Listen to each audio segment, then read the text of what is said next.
acara selanjutnya yaitu sambutan dari Direktur GNIK Area Bogoraya kepada yang terhormat Bapak Andes Wardi, kami persilahkan. Oke, baik, terima kasih Pak Imut. Bismillahirrahmanirrahim. Assalamualaikum warahmatullahi wabarakatuh. Salam sejahtera untuk kita semua. Selamat siang Bapak Ibu peserta webinar pada hari ini.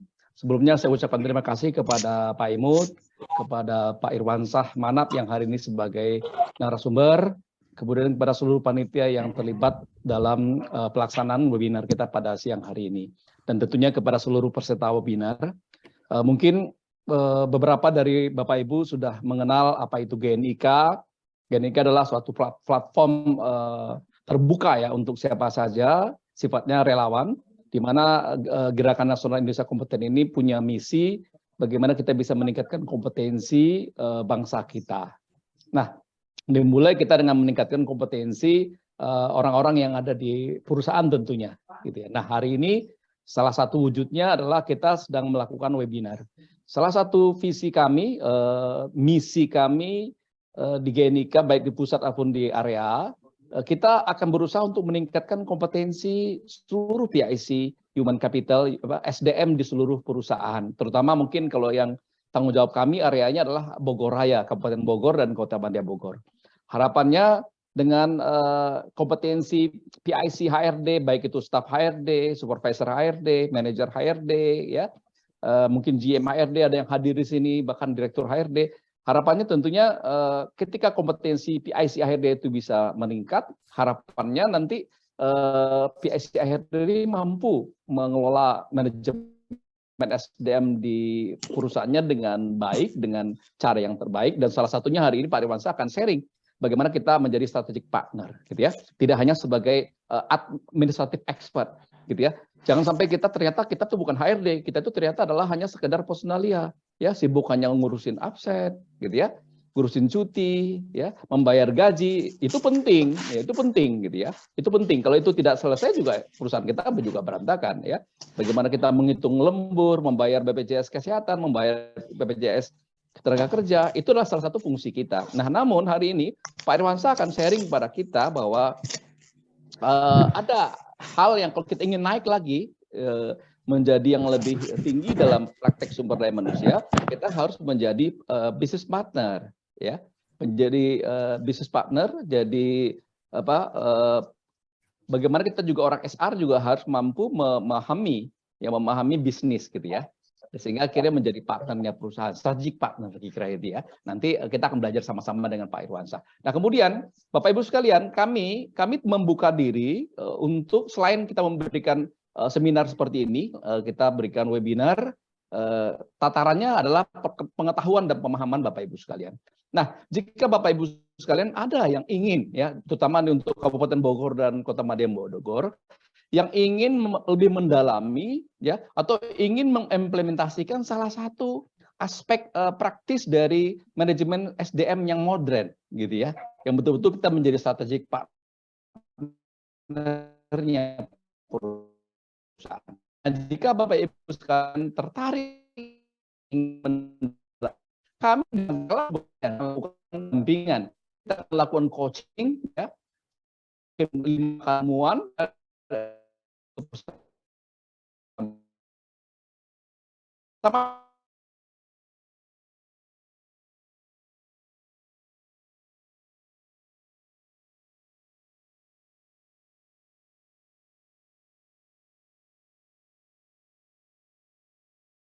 Salam sejahtera untuk kita semua. Waalaikumsalam warahmatullahi wabarakatuh. Terima kasih kepada Pak Andes selaku Direktur GNIK Area Bogoraya. Untuk selanjutnya, acara selanjutnya yaitu pemaparan materi oleh narasumber yang alhamdulillah beliau sudah hadir tengah-tengah kita, yang mana CV-nya tadi sudah kita bacakan. Kepada yang terhormat Bapak Insinyur Irwansah Manap, waktu dan tempat kami persilahkan. Baik, terima kasih Pak Emot. Terima kasih untuk kesempatannya. Yang saya banggakan Pak Andes Wardi selaku Direktur GNIK Area Bogoraya, Pak Emot juga sebagai pengurus. Di sini juga ada Pak Dirut, ya. Teman-teman Bogor pasti sudah nggak asing dengan Pak Dirut ini ya. Ya. Kemudian ada Mbak Fatira juga di balik layar ini sepertinya. Dan teman-teman semuanya, terima kasih sudah bergabung pada siang hari ini. Mungkin terlalu berlebihan kalau saya dibilang mengajari begitu ya. Kita sama-sama belajar bersama saja, sharing saja teman-teman ya, tentang bagaimana kita bisa menjadi artinya gini, kita ingin HR itu bertransformasi, ya kan? Jadi bagaimana kita bisa merubah, karena katanya kalau kita tidak berubah kita yang punah. Ya, jadi oleh karena itu yuk kita sama-sama berubah ya, mengikuti perkembangan bahwa HR seperti yang tadi disampaikan oleh Pak Andes itu perannya penting. Kalau nggak ada yang bayar ngurusin gaji kan repot gitu ya. Tapi apakah hanya cukup itu kan? Itu tidak. Oleh karena itu teman-teman, karena berdasarkan survei dari Watson White ya, yang dilakukan di Amerika, Eropa, dan Asia, sekitar ada 1.000 eksekutif HR yang dilakukan, itu ternyata hanya 15% saja ya teman-teman HR yang ternyata sudah benar-benar melaksanakan fungsinya sebagai strategik gitu. Jadi artinya masih banyak ya, 85% ya HR yang mungkin lebih ke arah transaksional dan administrasi. Nah, apakah kita masuk yang di 15 ataukah yang di 85? Yuk kita sama-sama. Bersama saya Irwan Samanap, hari ini saya akan membawakan HR transformasi ya, Be Excellent HR Business Partner. Oke, teman-teman, siap kita mulai? Oke, ya.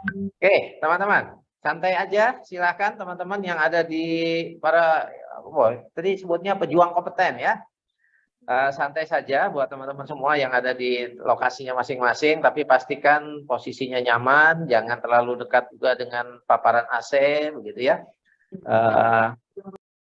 Pastikan layar monitornya, layar laptopnya juga dalam kondisi yang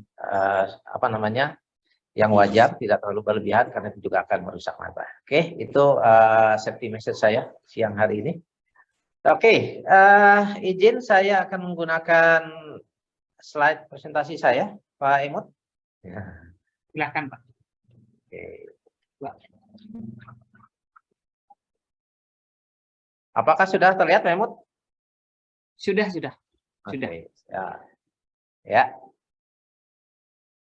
Baik, teman-teman, ini adalah judulnya HR Transformation Be Excellent HR Business Partner. Ya. Sekali lagi ini kesempatan yang luar biasa buat kita bersama, teman-teman. Ya. Saya tidak perlu mengenalkan diri lagi karena tadi Pak Imut sudah menyampaikan dengan sangat baik begitu ya. Tapi silakan kalau teman-teman mau mampir ke IG saya, ke Facebook saya, ke LinkedIn saya, mencarinya dengan menggunakan Irwansyah Manap. Meskipun nama saya sebenarnya cuma Irwansyah saja, Manap itu nama orang tua saya. Cuman kalau diketiknya cuma Irwansyah nanti keluarnya suami Saskia Sungkat ya, itu bukan saya. Gitu ya. Oke, baik teman-teman. Ini kira-kira tujuan pembelajaran kita siang hari ini ya. Tentu saja kita berharap nanti setelah selesai ini teman-teman memahami apa itu bisnis HR Business Partner. Kemudian kaitannya revolusi industri 4.0 ini dengan HR Transformation sendiri. Kemudian pergeseran dalam pengelolaan sumber daya manusia ya. Kemudian bagaimana syarat-syaratnya menjadi HRBP, siapa saja customernya, gitu ya. Kemudian shifting role ya yang diperlukan ya. Dan memahami kompetensi yang dibutuhkan untuk kita bisa menjadi seorang HRBP. Dan terakhir saya akan ambil satu dari perannya HRBP yaitu HR sebagai strategic partner. Oke. Bismillahirrahmanirrahim, teman-teman, mudah-mudahan ini bisa tersampaikan semua. Oke, teman-teman, pejuang kompeten semuanya, ya, apa sih HR business partner itu, apa dan siapa mereka, ya? Boleh saya minta tolong kerjasamanya, barangkali teman-teman bisa menuliskan di chat, gitu ya, yang menurut sepemahaman teman-teman, HRBP itu apa sih? Nah, kira-kira. Boleh saya stop share dulu ya, teman-teman?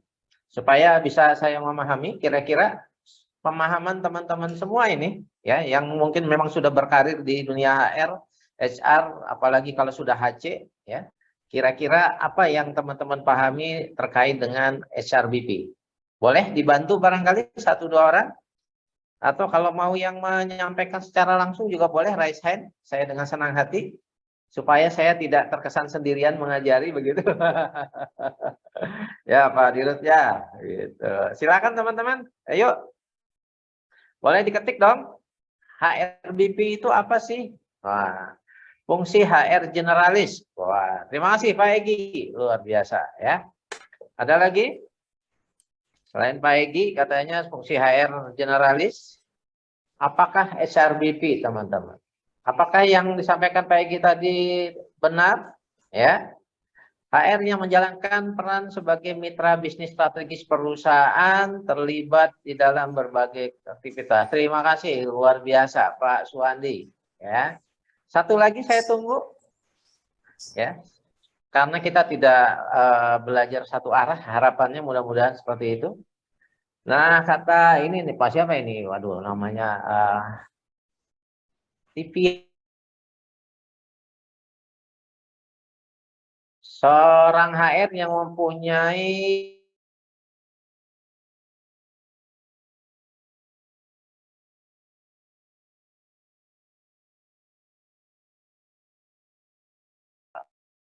lanjutkan ya. Jadi apa sih HR business partner itu ya? Pertama, teman-teman,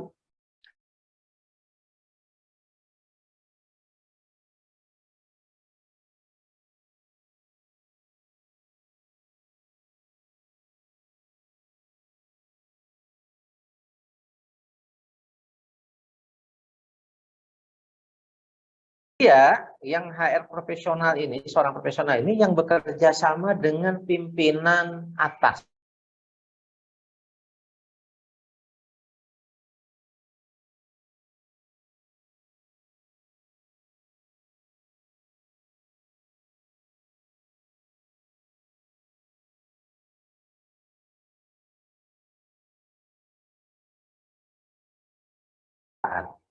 Sini contohnya ada Pak Dirut nih, gitu ya. Dalam hal apa? Gitu ya, dalam hal untuk mengembangkan agenda SDM yang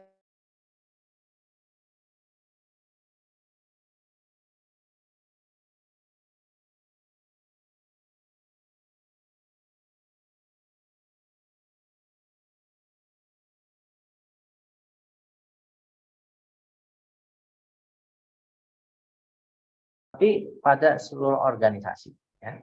Kemudian tanggung jawabnya apa? Tanggung jawabnya adalah menyelaraskan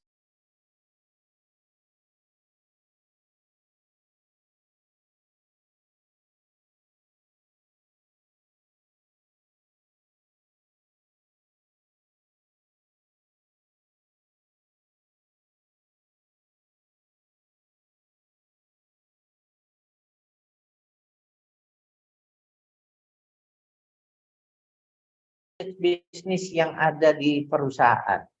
Karena untuk melakukan keselarasan tujuan organisasi dengan karya.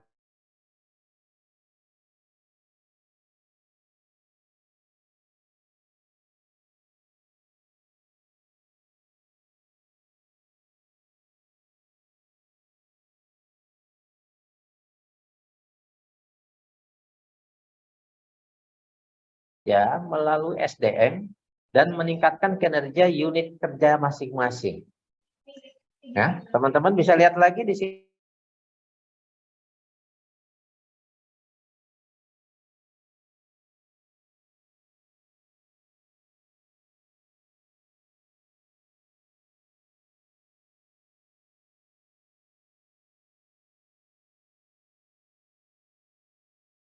Kita ingin menjadi seorang HRBP, itu justru kita harus mengalihkan fokus kita, gitu ya, bukan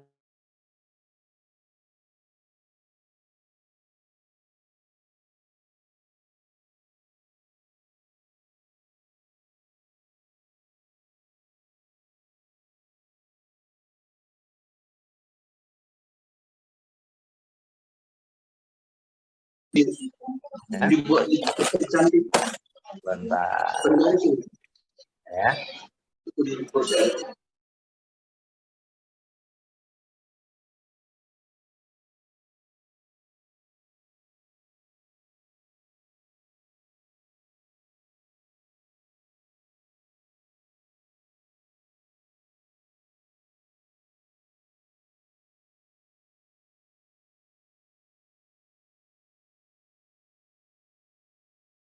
Nanti akan lebih komplit lagi teman-teman, nanti di belakang kita akan tahu apa sih kompetensi yang dibutuhkan untuk menjadi seorang business partner yang unggul, gitu ya.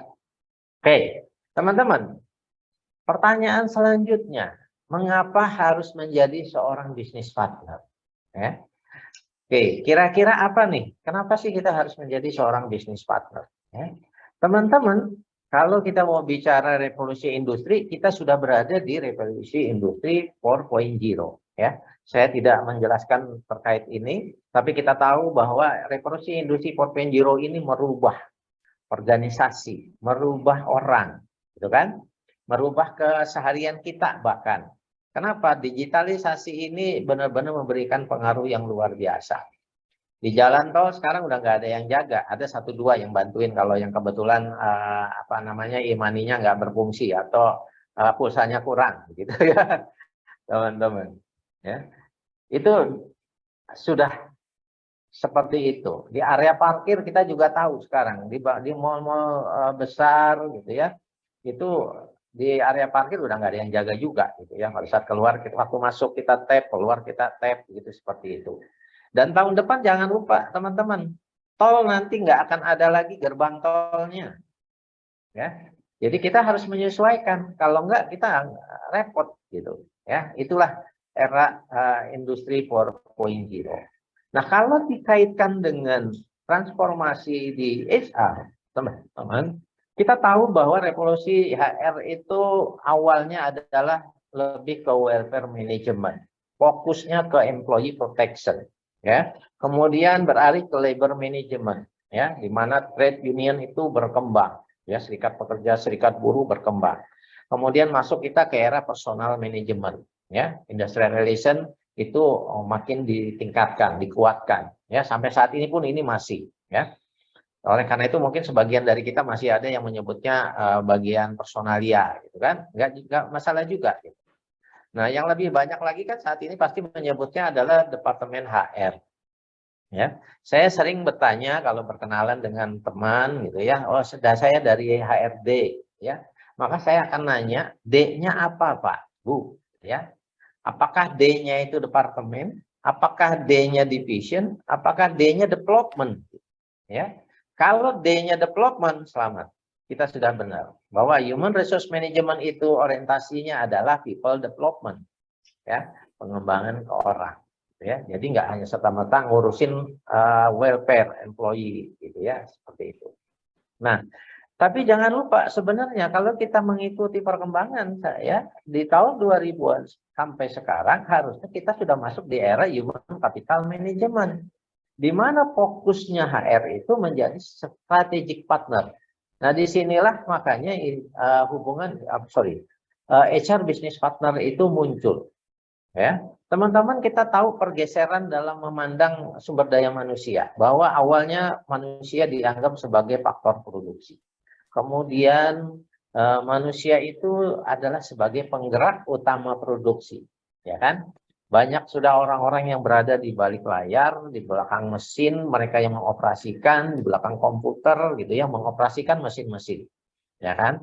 Berbeda dengan pada saat perusahaan bergerak di manusia masih sebagai faktor produksi. Nggak bisa dipungkiri beberapa sektor kita masih berada di sini, tekstil, ya, garment, rokok dan segala macam, ya, itu masih berada di sini, ya. Nah, pergeseran berikutnya tentu saja adalah bahwa kalau tadi kita kaitkan bahwa HR itu sudah bertransformasi ke human capital, maka idealnya tentu saja adalah manusia itu sudah dianggap sebagai aset strategis organisasi. Kalau dia dianggap sebagai aset strategis organisasi, maka dia harus terus bertumbuh, berkembang. ya teman-teman. Karena kalau kita masih menyebutnya sumber daya manusia, maka sebagaimana sumber daya yang lain itu ada habisnya. Sumber daya alam akan habis, ya. Sumber daya manusia kira-kira kapan habisnya, teman-teman? Ya, sumber daya manusia habisnya biasanya kalau sudah memasuki usia pensiun, benar nggak Bapak Ibu? Ya kan? Kita udah masuk usia pensiun, sudah dipanggil sama teman-teman HR, Bapak bulan depan memasuki usia pensiun, berarti Bapak akan diberhentikan, memasuki usia pensiun. Tapi idealnya kalau kita bicara sebagai aset, maka ya usia pensiun itu akan menjadi ya atau tidak. Ya, kita akan lihat pengembangannya. Kalau manusia terus dikembangkan, maka dia akan tetap bisa. Ya kan? Oleh karena itu di beberapa perusahaan sekarang usia pensiun menjadi naik untuk posisi-posisi tertentu. Ya, di dunia pendidikan, ASN, di TNI gitu ya, sama. Ya. Ada beberapa posisi yang mereka terus dikembangkan sehingga itu karena merupakan sebuah aset strategis organisasi. Oke, teman-teman, ya. Kalau kita mau bicara HR business partner, maka ada tiga hal yang harus kita ketahui terlebih dahulu. Ya, 3 hal yang harus kita tanyakan kepada diri kita, ya, untuk kita bisa menjawab apakah kita siap dan bisa menjadi seorang HR business partner. Yang pertama adalah siapa customer saya, ya, who is my customer, ya. Yang kedua adalah apakah kita sudah mengetahui diri kita sendiri sebagai seorang HR, ya. Jadi seberapa jauh kita, teman-teman yang sekarang ada di HR, di HC, personalia, sudah mengetahui gitu, ya, pandangan terhadap HR seperti apa, ya. Kemudian tentu saja kompetensi apa yang dibutuhkan untuk menjadi seorang HR business partner, ya. Ini yang akan kita jawab, teman-teman, ya. Sebelum kita sampai nanti ke detail lebih lanjut, ya. Baik, teman-teman, pertanyaan pertama yang minta tolong dijawab oleh teman-teman, siapa sih customernya HR HC itu? Ya, saya stop dulu. Wah, tadi udah sempat terbuka. Teman-teman, kalau boleh, silahkan. Yuk kita tolong dituliskan siapa sih yang menjadi customernya HR. Kira-kira menurut teman-teman. Ayo, boleh dibantu?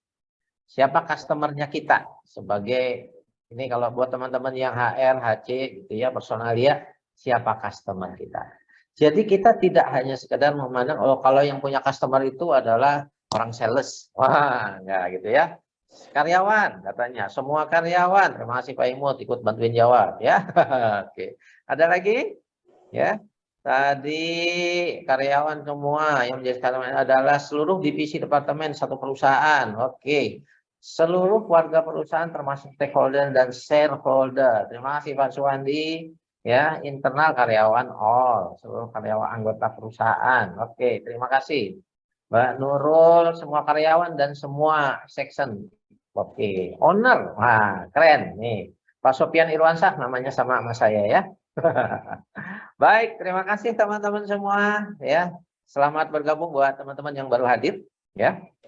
Kita lanjutkan. Ya, ini dari Pak Permono seluruh stakeholder. Mari kita lihat teman-teman siapa sih ya yang menjadi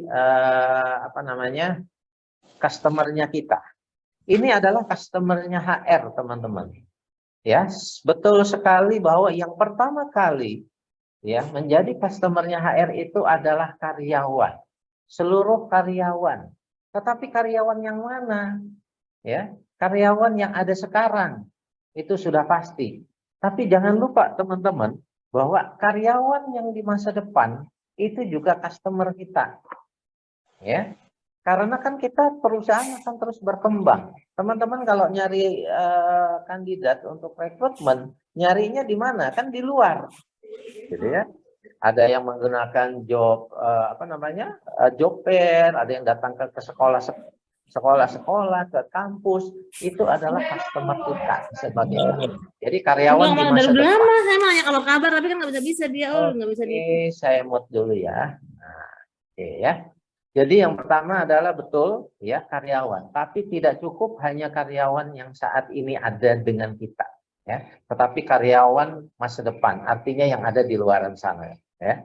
Karena kalau kita bicara talent management Bapak Ibu gitu ya, teman-teman semua, pilar pertama talent manager itu adalah attract, ya, bagaimana menarik orang untuk masuk ke dalam organisasi, ya.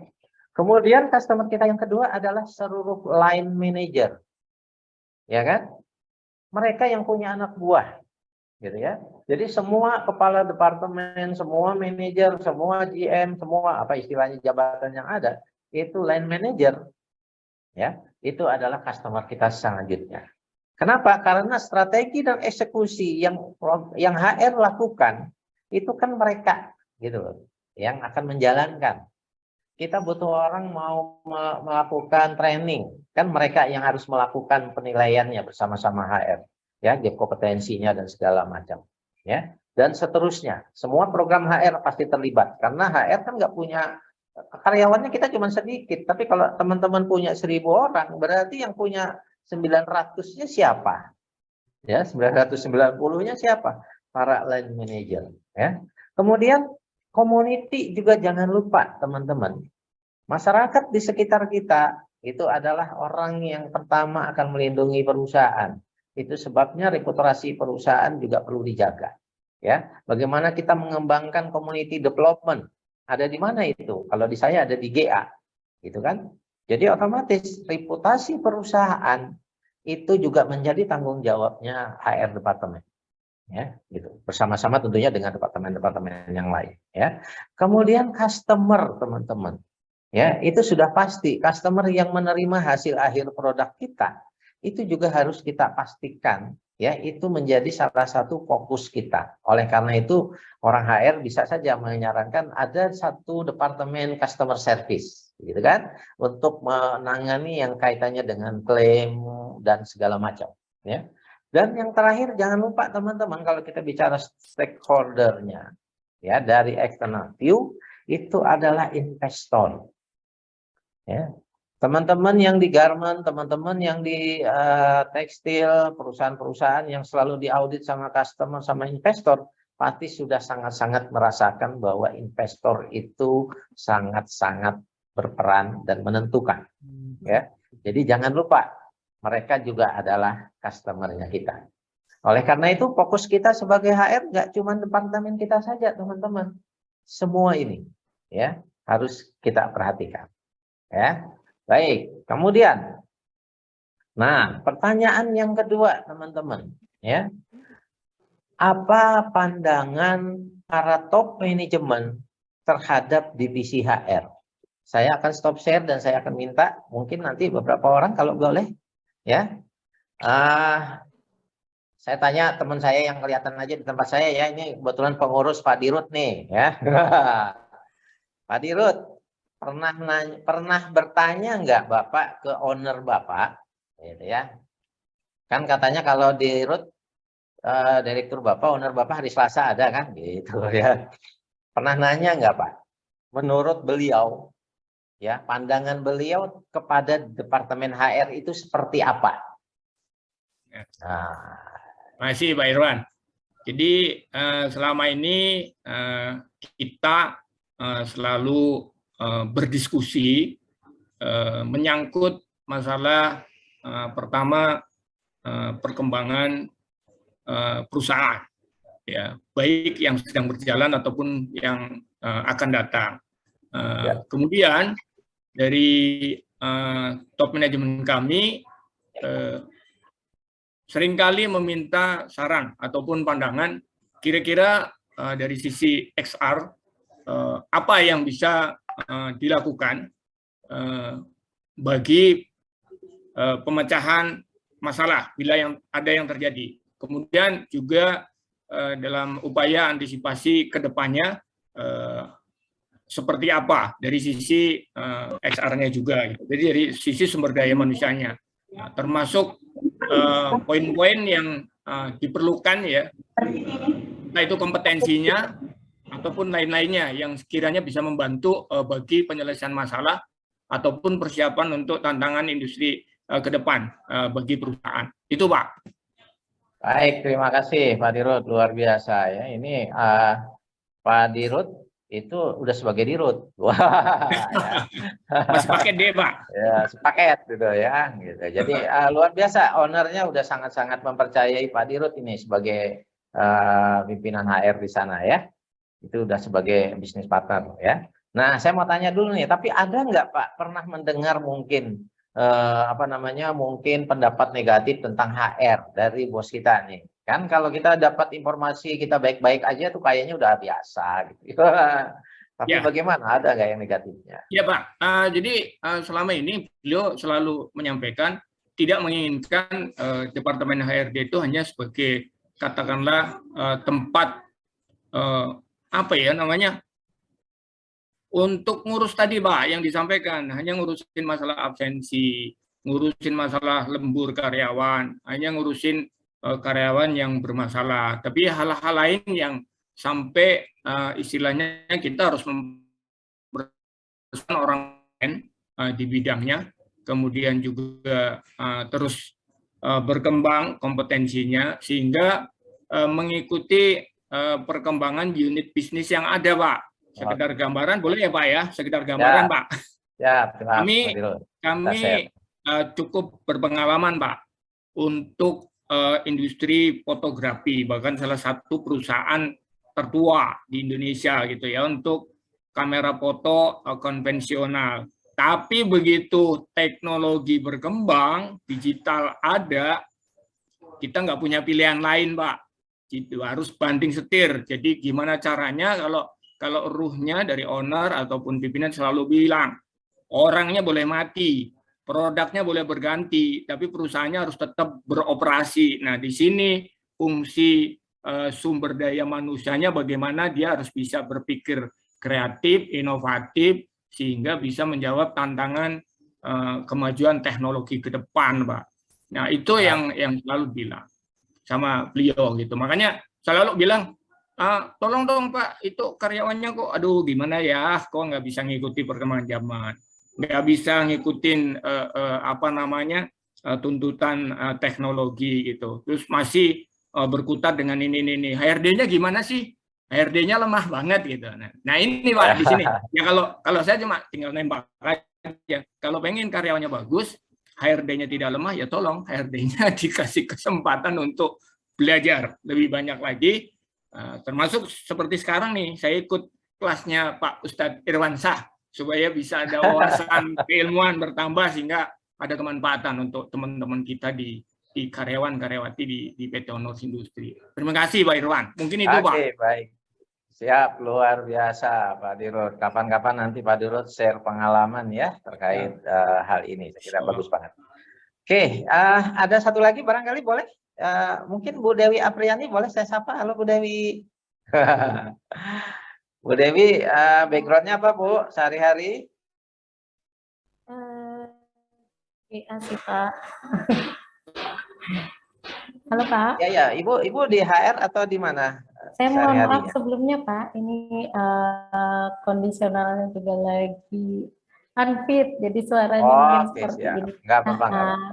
Iya, untuk saya pribadi, saya posisi di HRGA Pak saat ini Pak. HRGA ya Bu? Iya Pak. Nah, pernah nggak Ibu ini itu tadi mendengar mungkin pandangan atau mendengar informasi gitu ya terkait dengan HRD dari top pimpinan Ibu?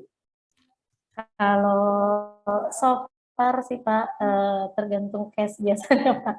Kalau sejauh ini, alhamdulillah sih ada beberapa juga dari beliau juga sih masukkan sih Pak istilahnya. Jadi alhamdulillahnya masih masih dibimbing juga sama beliau gitu. Ya. Karena kami juga perusahaan baru kan Pak. Jadi istilahnya saat ini juga masih prepare untuk belajar gitu. Siap, Bu Dewi, silakan terus bergabung dengan GNIK ya kalau ingin belajar lebih lanjut lagi. Tadi Pak Direktur sudah memberikan kesempatan. Baik, terima kasih teman-teman. Saya lanjutkan ya. Baik Pak. Mari kita lihat sama-sama teman-teman. Ya. Jadi apa sih yang ternyata ya oleh yang ada di dalam pikiran top manajemen kepada Departemen HR? Kan tadi syarat kedua adalah kita harus mengetahui dulu diri kita. Kalau kita ingin maju, kita harus tahu ukurannya. Ya, oleh karena itu kita harus tahu dulu pendapat, gitu ya. Kepada siapa? Karena kita akan menjadi partnernya pimpinan perusahaan, top manajemen, owner, maka kita harus mendengar dari sisi mereka. Teman-teman, ini adalah hasil survei yang dilakukan ya di Amerika, Eropa, dan Asia ya kepada 1000 eksekutif HR. Itu yang pertama mengatakan bahwa ya HR itu nggak paham bisnis. Benar nggak sih Bapak Ibu? Orang HR itu nggak paham bisnisnya. Kita kerja di pabrik ban, tapi kita nggak ngerti bisnis ban. Ya, kita kerja di rumah sakit nggak ngerti rumah sakit. Tadi kalau Pak Dirut di industri kamera, paham nggak kita proses bikin kamera dan segala macamnya, gitu ya. Tapi ternyata ini yang pertama, teman-teman. Orang HR dianggap tidak paham bisnis. Ya. Kemudian yang kedua, orang HR itu kerjaannya cuma nyusahin. Ya, bener nggak sih bahwa operasional HR itu gangguin doang, interfere gitu, teman-teman. Ya kan? Kita minta kepada departemen lain, kepada manajer lain, Pak, tolong dong isiin ini, survei ini dan itu, gitu ya. Kita akan melakukan gap kompetensi, gitu ya. Kita minta mereka, kan itu gangguin kata mereka, ya, gitu. Kemudian ngabisin waktu, bener nggak? Ya, gitu loh. Kita mau mengadakan training, kata orang manajer produksi, Pak, kami lagi sibuk sama produksi, Bapak minta buat training, nanti nggak ada yang kerja, gitu kan? Produksi nggak tercapai. HR itu ngabisin waktu, katanya teman-teman. Ya, kemudian benar nggak sih kita itu dianggapnya tuh suka create prejudice, gitu, prasangka, ya? Karyawan itu dianggap punya masalah aja, gitu, kira-kira. Ada yang nggak yang begitu, teman-teman? Ya, dan yang ini yang ya. Kita itu ternyata birokrasi katanya, nggak sensitif, iya nggak sensitif gitu. Kayaknya nggak juga ya teman-teman. Ya, tapi kembali lagi ini pendapat. Dan ini yang penting teman-teman. Ya, karena angkanya makin besar.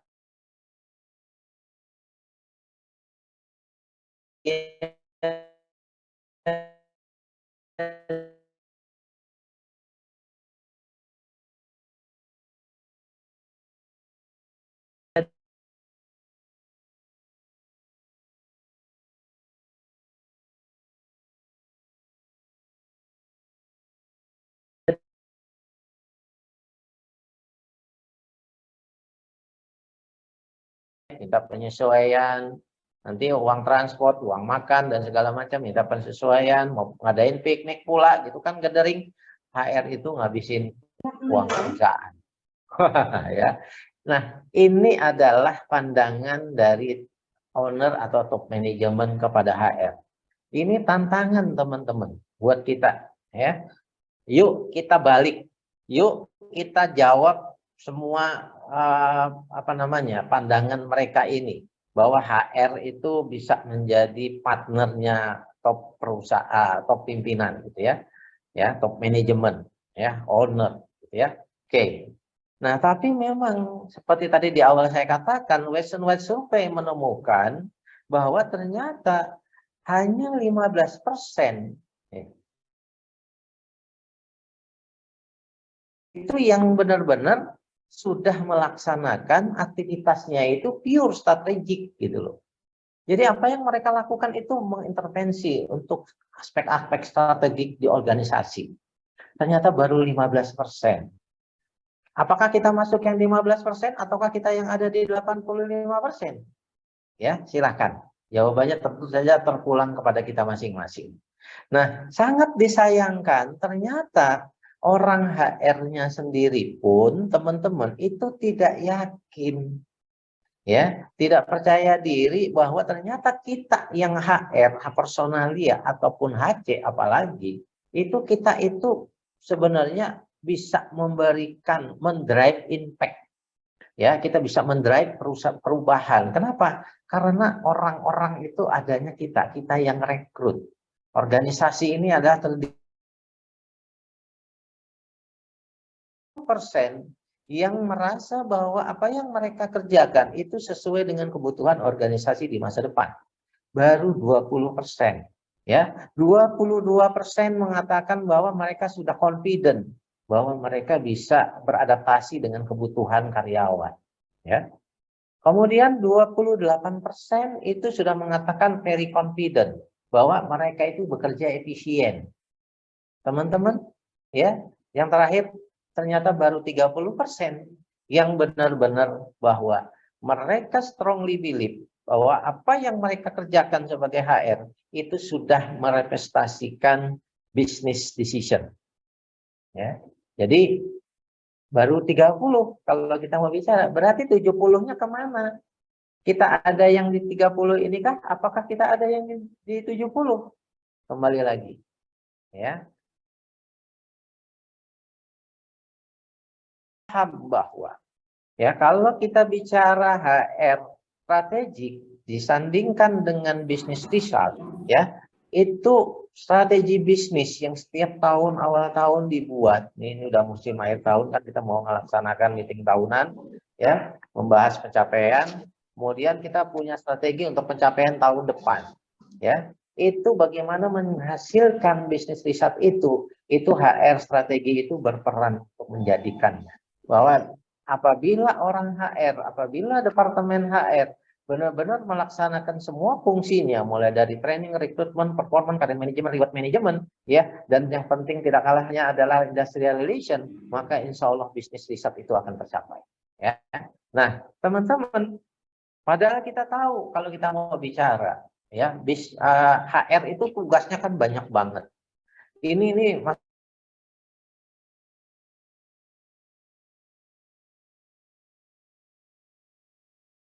HR itu harus menjalankan HR strategic partner, HR sebagai employee advokat, ya kan, dan change agent serta HR proses expert.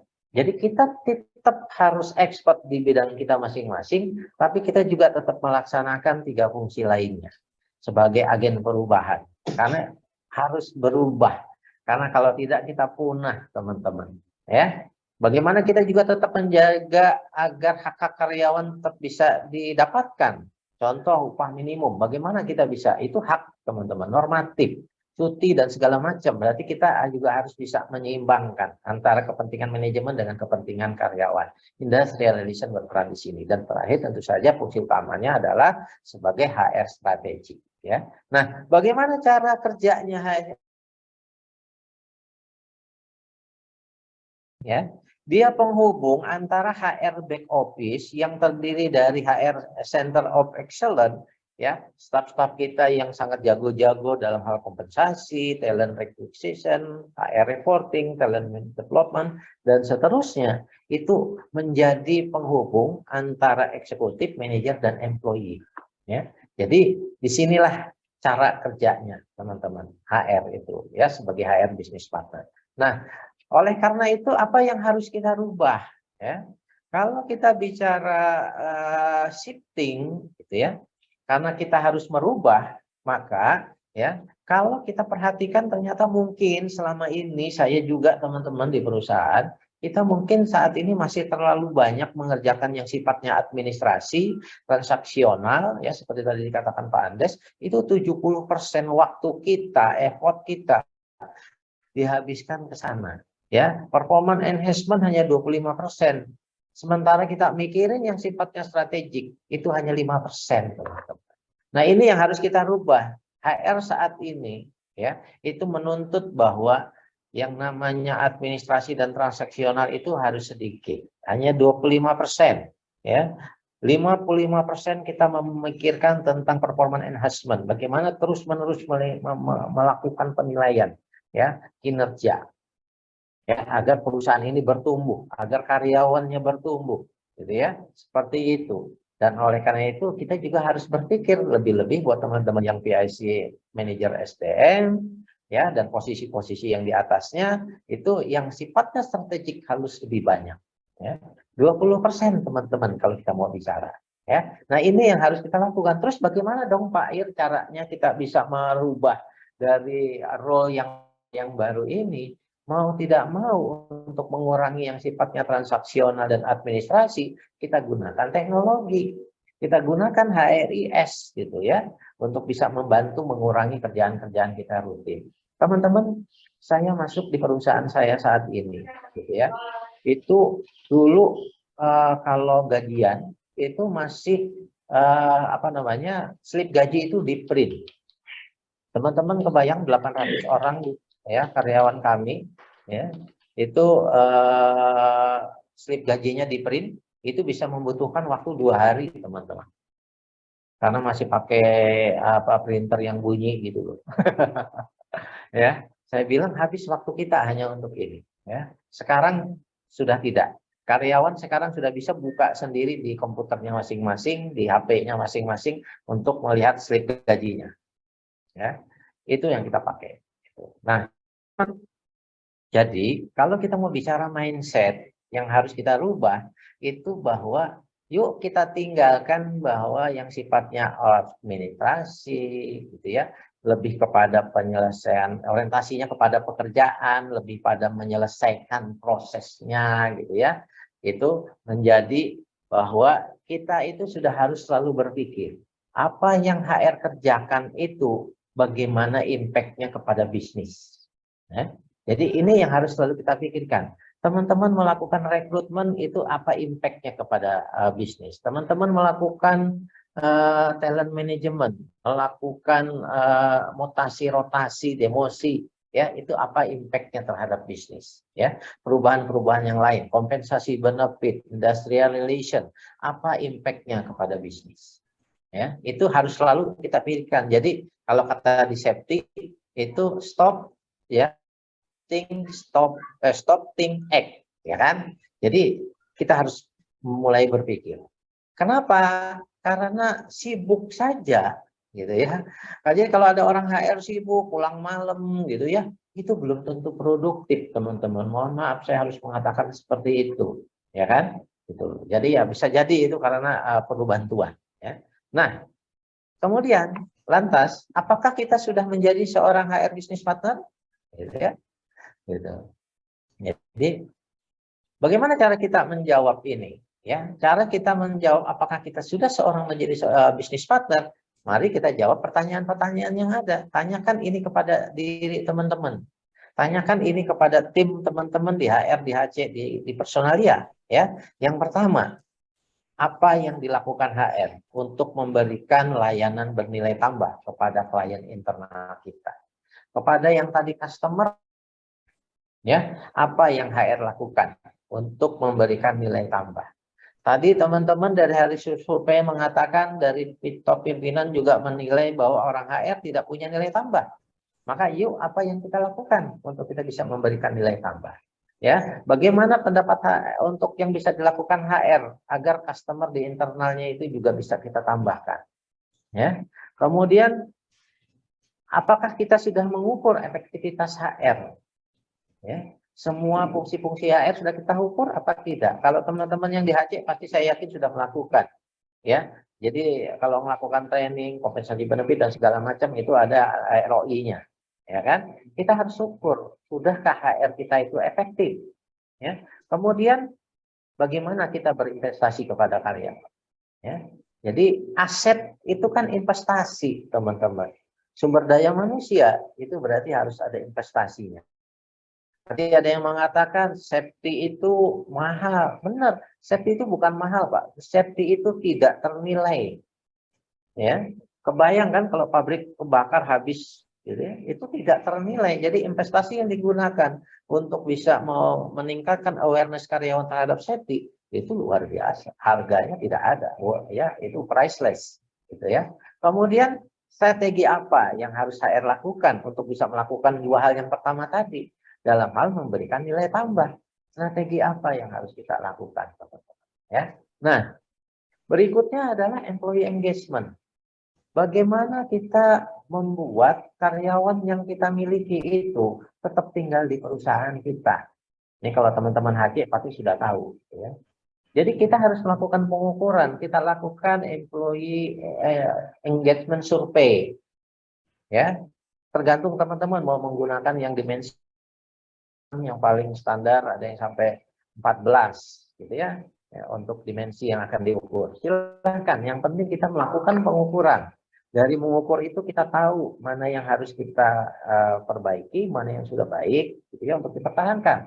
Ya kan? Intinya bagaimana kita membuat karyawan itu tetap tinggal di perusahaan. Ya, HC, human capital, itu salah satu tujuannya atau targetnya adalah mengurangi turnover. Ya. Kemudian bagaimana kita berinvestasi terhadap tim HR sendiri, teman-teman. Ya, jadi jangan sampai kita kalah dengan pesaing kita, gitu ya. Nah, kalau udah seperti itu, berarti kan kalau pesaing kita HR-nya lebih canggih dari kita, ya mungkin kalau kita dalam satu perusahaan yang sejenis, berarti dia saingan kita yang sangat kuat, gitu. Nah, oleh karena itu bagaimana kita berinvestasi, ya, menjadikan HR kita yang sudah bagus menjadi. Jadi bagaimana kita melakukan investasi, ya, teman-teman. Itu, dan jangan lupa ya, meskipun ini cukup jauh karena tadi customer kita adalah customer gitu ya yang di luar sana, maka bagaimana dari perspektifnya HR kita bisa membantu meningkatkan posisi pasar kita, ya. Nah, ini penting teman-teman, ya. Oke. Kemudian sorry, saya sambil mematikan. Kemudian perubahan, ya. Apa perubahan terbaik yang dapat kita lakukan untuk mempersiapkan masa depan? Teman-teman, masa depan itu sudah di depan kita, ya. Contoh yang tadi disampaikan oleh Pak Dirut jelas sekali, kita sangat paham. Mungkin segenerasi saya, Pak Dirut, Pak Andes, Pak Emut, itu kan kita masih menggunakan klise, Pak ya. Gitu. Jadi masih menggunakan itu. Sekarang sudah nggak perlu, handphone saja sudah luar biasa. Bagaimana perubahan itu terjadi? Sekarang di sektor otomotif, ya, kita tahu sekarang sudah sangat digembar-gemborkan. Bahkan pemerintah daerah sebagian sudah instruksi presidennya mewajibkan pemerintah daerah menggunakan mobil listrik. Itu teman-teman kita di industri otomotif itu sudah berbeda tantangannya. Bagaimana mereka mempersiapkan sumber daya manusia yang secara kompetensi berbeda antara membuat mobil listrik dengan mobil yang sebelumnya, mobil bensin, solar, seperti itu. Maka apa yang perubahan terbaik yang disiapkan untuk masa depan? Ya, nggak cuma karyawan, termasuk leader-leadernya juga. Karena pesawat ini harus lepas landas, teman-teman. Kalau yang nggak bisa ngikutin, ya sudah, kita tinggal begitu. Ya, nah, kemudian ini bahwa setiap kita, ya, setiap HR itu pada dasarnya adalah seorang bisnis partner. Ya, yuk kita lihat teman-teman. Dari sisi rekrutmen, bagaimana kita memikirkan tadi saya katakan setiap yang kita kerjakan itu impact-nya kepada perusahaan. Berapa banyak penjualan yang hilang per hari ketika kita terlambat memilih kandidat untuk seorang sales. Ya, oleh karena itu saya yakin teman-teman kan punya target untuk rekrutmen berapa hari misalnya, ya, untuk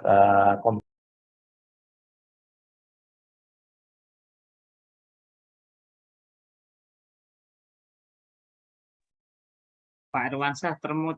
Pak Irwansyah, maaf. maaf. Iya, sorry. Terpencet, Pak. Makasih Pak Emut. Ya, kemudian talent manajemen, kompensasi benefit, apalagi ya, kalau kita salah menempatkan orang pada saat kita mengganti seseorang, ya, mempromosikan seseorang, itu bagaimana perbedaannya? Ya kan, dari sisi sales. Kompensasi benefit, apalagi kalau kita bicara industri kreatif. Salah memberikan kompensasi benefit, ya kan, itu pasti akan berpengaruh. Ya, orang akan mudah pindah dan segala macam, teman-teman. Apalagi IR, industrial relation. Ya, berapa banyak produktivitas, ya, biaya yang keluar gitu ya apabila ada protes, ada demo, mogok, apalagi. Jadi kita berpikirnya sebagai partner bisnis, teman-teman, ya. Sebentar ya teman-teman, saya sampai jam 2:30 ya Pak Imut ya.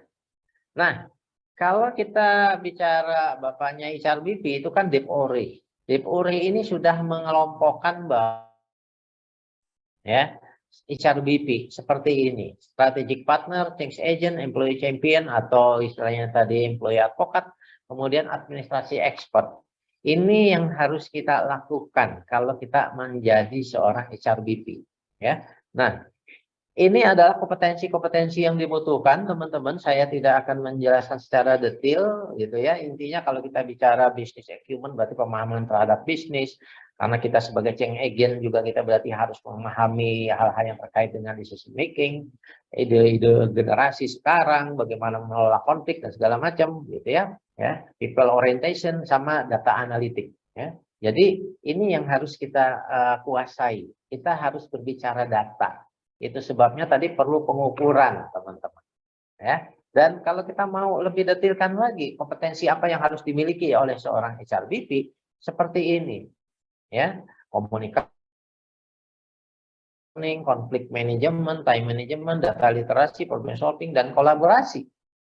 Ya, ini adalah kompetensi-kompetensi yang harus dimiliki oleh seorang HR. Pertanyaan selanjutnya adalah, sudahkah kita menjadi seorang human resources yang kompeten? Kira-kira menurut Pak Imut sudah jadi HR yang kompeten belum, Pak Imut? Ya, saya belum Pak, kita harus banyak belajar. Masih harus banyak belajar, Pak. Ya, kita sama-sama belajar ya.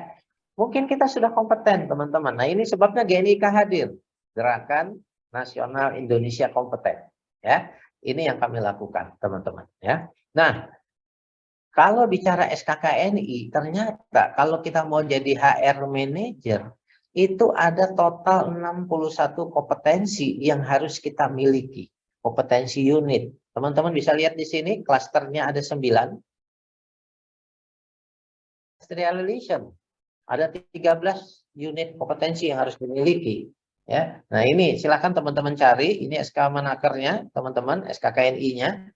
Ya, jadi 149 tahun 2000 ya. Nah, jangan-jangan nih teman-teman yang sudah jadi HR atau HC malah justru belum pernah lihat SK menterinya nih.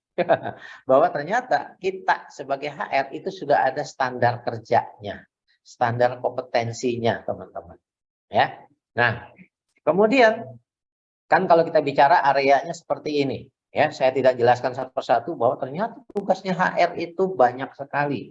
Tidak hanya sebatas tadi yang ngurusin administrasi, ya, tapi banyak sekali yang kita lakukan. Ya, teman-teman bisa dilihat di sini. HR Analysis Change Management ini penting sekali. Ya, nah jadi banyak sekali yang harus kita lakukan. Nah, tapi jangan lupa, teman-teman, bahwa sebagai SDM kita punya tugas dan peran. Yang pertama, tugas manajer SDM itu adalah mengkompetensikan diri kita sendiri, mengkompetenkan diri sendiri. Jadi selamat, terima kasih buat teman-teman yang bergabung hari ini. Mudah-mudahan informasi yang saya sampaikan ini bisa menambah wawasan teman-teman sehingga teman-teman merasa percaya diri untuk semakin kompeten. Ya, itu yang pertama. Tugas yang kedua, ya, sebagai seorang manajer SDM kita itu berkewajiban mengkompetenkan karyawan. Ya. Dan yang ketiga adalah peran manajemen SDM itu memajukan SDM Indonesia. Itu sebabnya teman-teman saya dengan suka hati bergabung dengan gerakan ini. Tujuannya adalah untuk kita yuk sama-sama maju. Yuk kita sama-sama naik kelas. Ya, untuk kita bisa SDM kita ini juga semakin maju. Ya. Kalau kita bicara tadi tugasnya kita sebagai manajer ya teman-teman, itu ada berapa? Ada 8 subkompetensi yang harus kita miliki. Ada 9 klaster dengan 61 unit kompetensi yang tadi. Yang harus kita kompetenkan untuk diri kita. Sementara kalau kewajiban kita kepada karyawan, itu hanya 2 klaster dan 11 unit kompetensi. 2 klaster itu apa? Learning and development sama talent management. Jadi teman-teman, kalau kita kerja sebagai HR, kita punya hutang, punya tanggung jawab untuk mengkompetenkan karyawan kita, ya, dalam 2 hal ini, development, training, gitu ya, development, sama talent management. Bagaimana kita menyiapkan talent, mencari succession planning, kemudian membuat career path dan segala macam itu kita bahas di dalam talent management, ya. Jadi ini 9 klasternya teman-teman yang tadi sama yang sudah saya sampaikan di depan gitu ya. Kemudian ini yang 2 unit buat karyawan. Jadi kalau kita bicara pembelajaran dan pengembangan, learning and development, ini yang harus kita lakukan kepada karyawan. Menyusun kebutuhan pembelajaran, merancang program, ya, melaksanakannya, kemudian mengevaluasinya. Ya kan? Jadi kalau kita mengadakan training tentu saja harus juga kita evaluasi. Ini klaster yang pertama ya terhadap kewajiban kita kepada karyawan. Kewajiban kita yang kedua adalah ya talent management seperti yang tadi saya katakan. Ya, jadi karyawan kita itu butuh ini teman-teman. Kita harus merancang model dan kamus kompetensi, mengelola assessment, kelompok pekerja bertalenta atau talent pool, ya, dan seterusnya, ya, career path sampai succession planning, ya. Jadi ini yang harus kita kerjakan. Sudahkah kita sendiri sebagai pelaksana HR memahami ini? Kita kompeten untuk ini. Yuk, kalau teman-teman merasa masih belum, silahkan. Ya, tadi Pak Andes sudah menawarkan GNIK akan mencoba membantu kita sama-sama. Ya, kalau teman-teman sudah merasa kompeten, yuk. Kalau pengen diuji agar kita punya pengakuan dari negara, kita ikut ya sertifikasinya. Ya, nah teman-teman ini tinggal dikit lagi ya untuk materi saya. Bicara HR sebagai HR strategic partner. Ada 3 hal yang harus jadi catatan kita. Yang pertama adalah knowledge requirement, ya, jadi pengetahuan yang harus kita selalu miliki, ya. Kemudian yang kedua kita fokus, ya, selalu fokus pada isu-isu yang berkembang di dalam bisnis. Ini pertanyaannya teman-teman, ya. Jadi kita juga harus mengetahui ada apa sih bisnis kita, perusahaan ini seperti apa.